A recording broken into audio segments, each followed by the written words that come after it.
Bonjour à tous, très heureux de vous retrouver, c'est Patrick. Nous explorons aujourd'hui quelques principes de vie pour mener une existence plus heureuse et épanouie. Je vous exhorte fortement à garder l'écoute car ceci changera votre vie pour le mieux. Mais en attendant, activez la cloche pour ne rien rater de nos vidéos.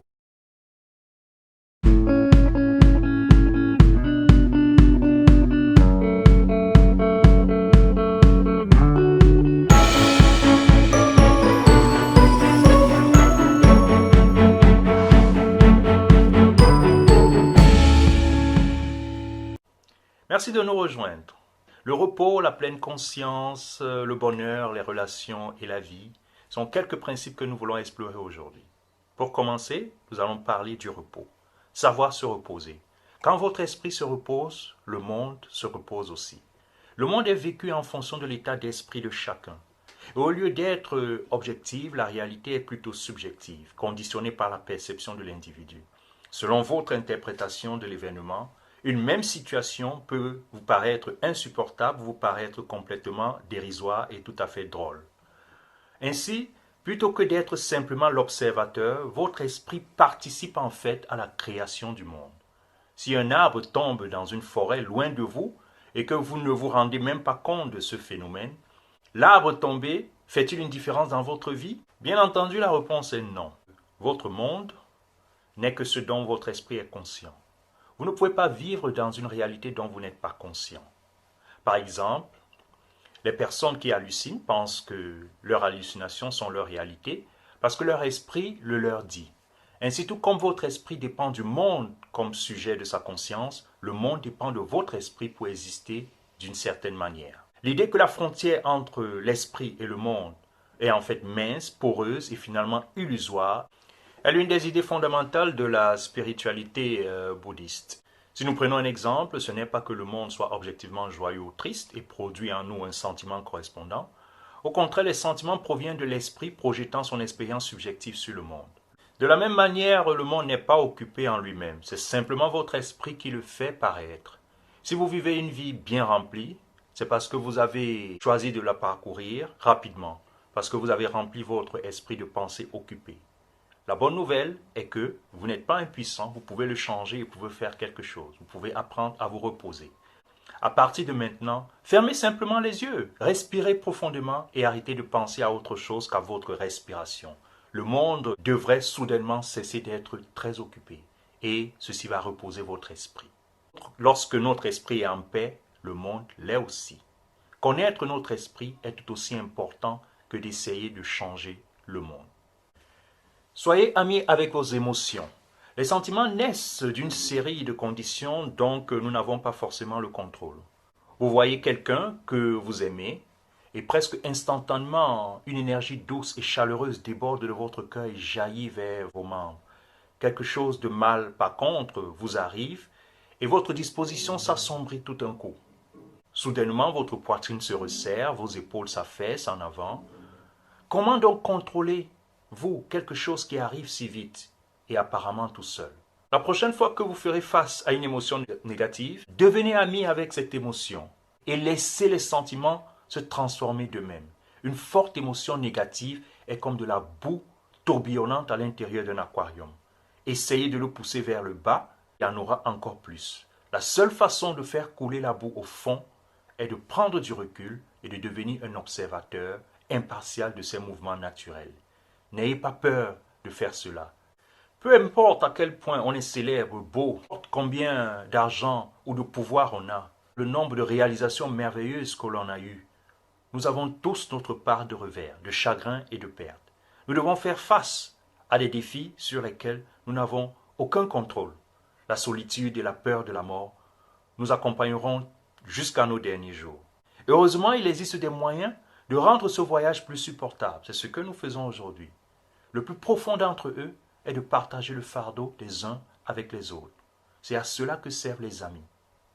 Pourtant, nous investissons tellement de temps et d'argent pour des maisons, des voitures, la beauté, je ne sais quoi encore, et si peu dans les relations avec les gens qui nous entourent.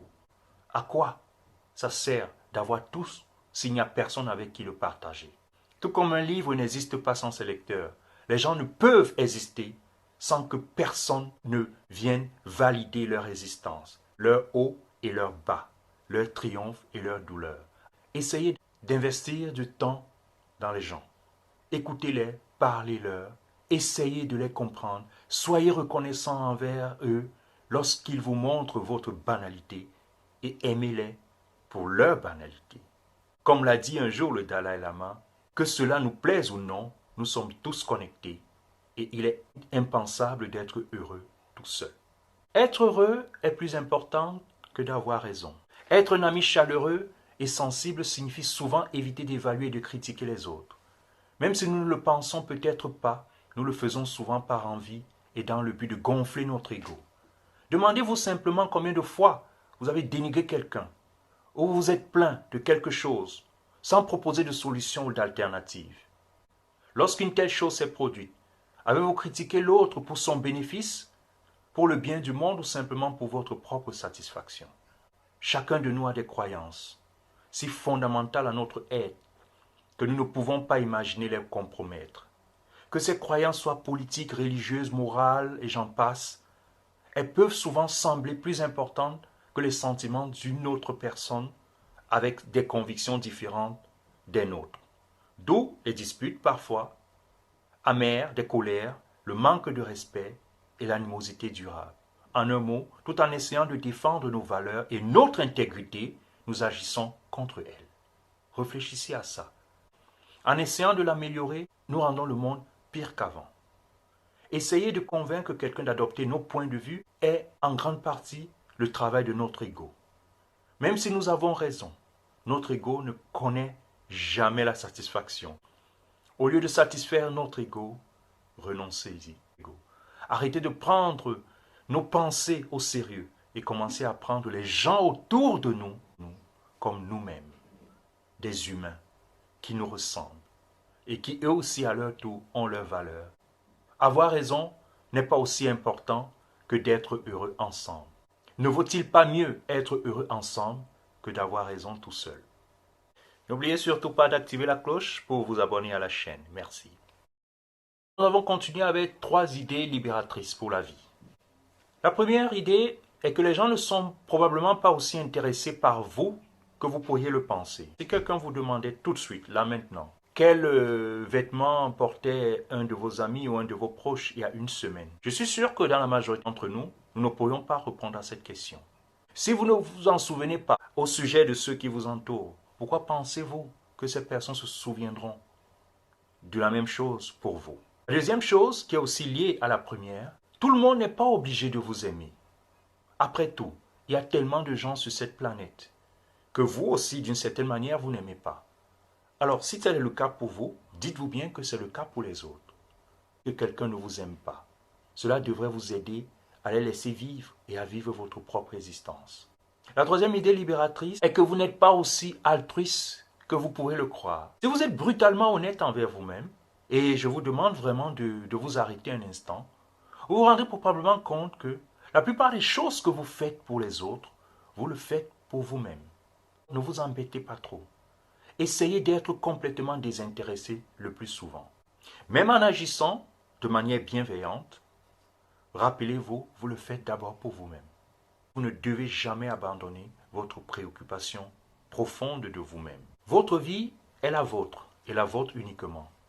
Alors consacrez-vous à vos rêves et ne laissez pas l'opinion des gens sur vous déterminer qui vous êtes. De la même façon, ne soyez pas envieux de la vie des autres. En définitive, les amis, la vie n'est pas une course de 100 mètres contre vos amis, mais un marathon de toute une vie contre vous-même. Merci de nous mettre en commentaire vos réflexions, ce que vous pensez et votre opinion, pour nous permettre d'une certaine manière d'élever ce débat et de continuer à grandir. Apprendre tout ceci, les amis, est une étape fondamentale pour nous permettre de mieux gérer nos émotions, nos peurs, nos angoisses, nos joies aussi, et l'amour que nous portons aux autres. Notre alter ego doit être celui-là même sur qui nous devons porter notre attention pour nous rendre en fait plus grands que ce que nous sommes aujourd'hui. En d'autres termes, c'est en aimant l'autre que je m'aime moi-même. Mais si je ne m'aime pas moi-même, je ne saurais aimer l'autre.